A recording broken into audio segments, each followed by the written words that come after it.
So what do you focus on the first three quarters or disappointing in the last?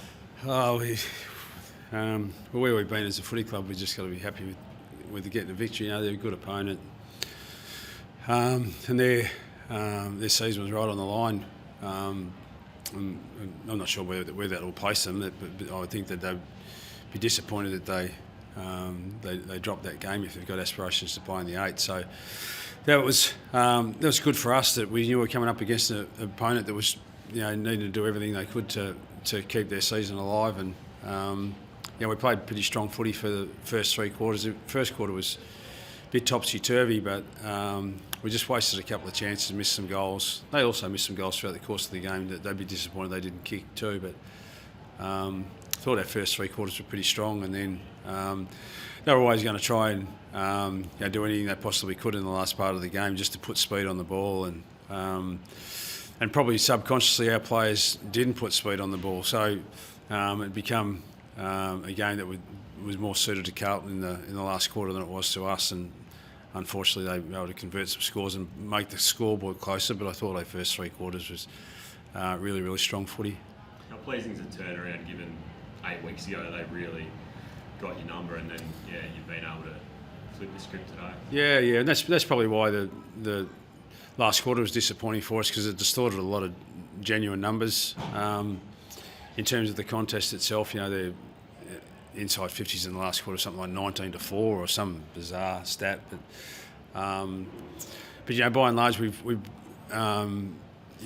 spoken a lot about how much we needed to improve our defensive action and stop teams from being able to score so swiftly, which they were doing in the first 6 rounds of the season, and we've been able to turn that around in the last 8 games. And I think teams are only averaging about 70 points against us in that period of time, whereas the first 6 rounds of the season it was well over 100. So to arrest that has allowed us to be in contests a hell of a lot more, and we've still got a lot to learn and a lot to get better at in terms of our overall game, but at least now we're being really, really competitive in games and giving ourselves a chance to win. And since that time, we've in those 8 games we've won 3, drawn 1 against last year's premiers, and lost 4. So, and the only real blowout was at Collingwood last quarter that we're 3 points down against the team that's on top of the ladder at 3/4 time. So a lot of things that are pleasing us in terms of our progress. But as we saw in the last quarter, we're a long way from being the finished product, and we need to keep working at our game. And we've got a big task against Hawthorn next week down in Tassie. So we'll enjoy looking at the things that we did well today to give ourselves a chance to beat Carlton, but then pretty quickly move on to the Hawks for next week. Seemed to really set up the win in the second quarter. It seemed to be a really difficult quarter. It was plus 13 for contested possessions. It was 5-6 goals to none, and you just really you seemed to just overwhelm and almost break their spirit. Carlton, it must be really pleasing for you. Yeah, and those 2 quarters were really, really strong for us, both the second and third quarters, and we're hoping we'll be able to produce that again in the fourth quarter. But it's so difficult to keep a side down especially a side the quality of Carlton, who have been a really strong performer over the last 3 or 4 years in particular, and challenging for finals or going deep into finals. And so it's just so hard to keep them down for the whole of the game. So. We played good enough footy in especially those middle 2 quarters to give enough buffer at 3/4 time, but we need to work on some of the things, when we're challenged like that in the last quarter, just how we can arrest the momentum for an opposition side, and we'll continue to look at ways we can do that. And just after quarter time, at one stage it was 10 goals from 22 inside 50, so that forward efficiency must have just been, especially when the game was up for grabs, must have just been really thrilled with that as well. Yeah, and that's the disappointing part about the last quarter. We just couldn't get it in there, because our efficiency up until that point in time had been pretty strong. You're talking about a pretty formidable defence. Wiedering's just a roadblock down there, and he was in the last quarter. He was terrific, but we couldn't even get it in there. The roadblock was with him out at half back. Silvani's just taken all before him as a defender this year, and has played some terrific footy. So we're pleased we were able to kick a big enough score against that defence, but we did it all in 3 quarters and didn't even hit the scoreboard in the last quarter. So we'll keep working at our game and hopefully we can improve on that a little bit more against Hawthorn next week. Alistair, you must have been delighted with the performance of Toby Pent today, his job on Charlie Curnow, and in general your whole defensive unit really played well and got that run through McKercher as well, who was able to generate some score involvement. Yeah, well, Pink's been really strong for us in the last 6 or 8 weeks, and has had some big tasks in that period of time. He was on Oscar Allen a couple of weeks ago, and Tracy last week, and then you obviously have Charlie for a fair bit of today's game too. So he's been really, really competitive, and we've been really pleased with his progress. But you're right, it's about the whole back six, and McKercher's gone down in our back end in the last 2 or 3 weeks, and he's given us some good run from the back end, and he got forward on some overlap plays today, kicked a couple of goals. So he and Caleb Daniel are pretty strong for us in our rebound out of our back end. And the influence too of Luke Parker today, once again 28 disposals, but some of his contested ball work, but also his tackling was also brilliant. Yeah. Well, as we've seen with Cripps is a dual Brownlow medalist. He's been a star of the competition for well over 10 years now. So we just needed to make sure we had they've got some strong bodies in the middle of the ground, and that was a part of the game that really hurt us in the Good Friday game, and they just one contested ball and the clearance, and DeConning probably had the better of Sherry in that game, and I thought Big X was really, really strong for us today to give us a really strong contest in the middle of the ground, and but Parker going in there too also helped enormously, and it just meant that LDU could do a little bit more work with some stronger bodies in and around that part of the ground. As a motivation factor, how much did that performance on Good Friday come into getting the boys up today? Yeah, we spoke about it a little bit, not enormously. It wasn't like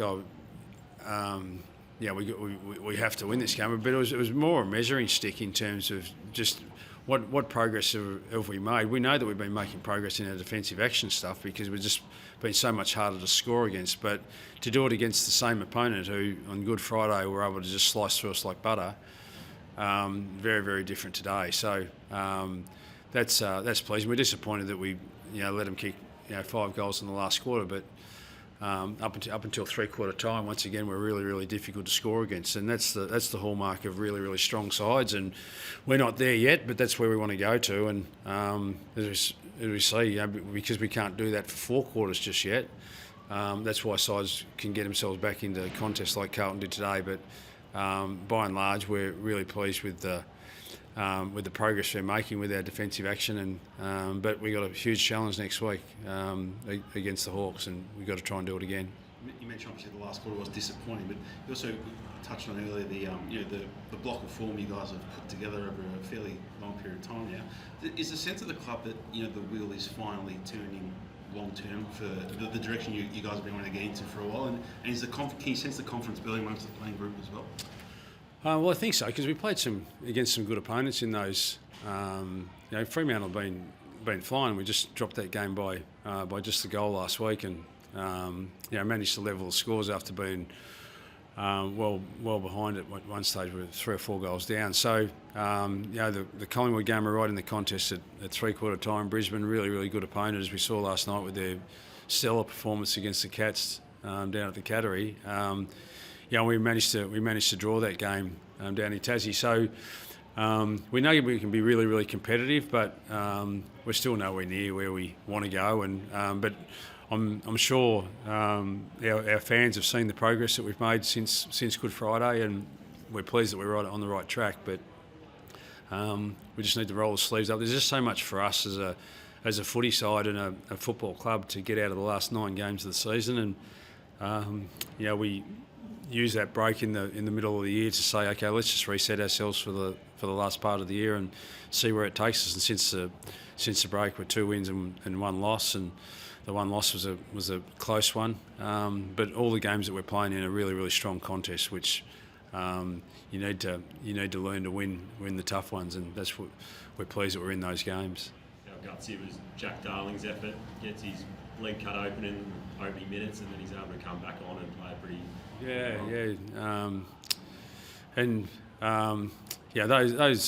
Those guys, Charlie Comben to come back from a sore scapula and play today was really courageous and strong effort. They want to get out there and play with their mates and play for the club, and JD was the same. That's a pretty courageous effort. I'm not sure how many stitches he's had in that leg or what the severity of it was, but from what I could tell from the bleeding, there was a fair old gash. So important that he able to get back onto the ground for us. So that he could help. Because Big X was going to have a big challenge with those two big fellas for the Carlton side. To shoulder that for the bulk of the day on his own would have been tough work. So I'm glad JD was able to get himself back out there. Do you know what he cut it on? Oh, sorry. Do you know what he cut? What he cut himself on? Do you guys know? No idea. So we'll have a look at it on the replay. Try and work out what's happened. Yeah. It was also the influential tackle though that he provided at the time too when he did the chase down. So that was. That from a leadership perspective, that brings and shows and demonstrates to younger players, what it's all about. Yeah, well, it's a pretty important part of the game. That they look like they're right on the flow and break that tackle. They're probably going to score, and I think that ball turns over and we get a goal at the other end. So it's nearly a two goal swing and a pretty pivotal time of the game.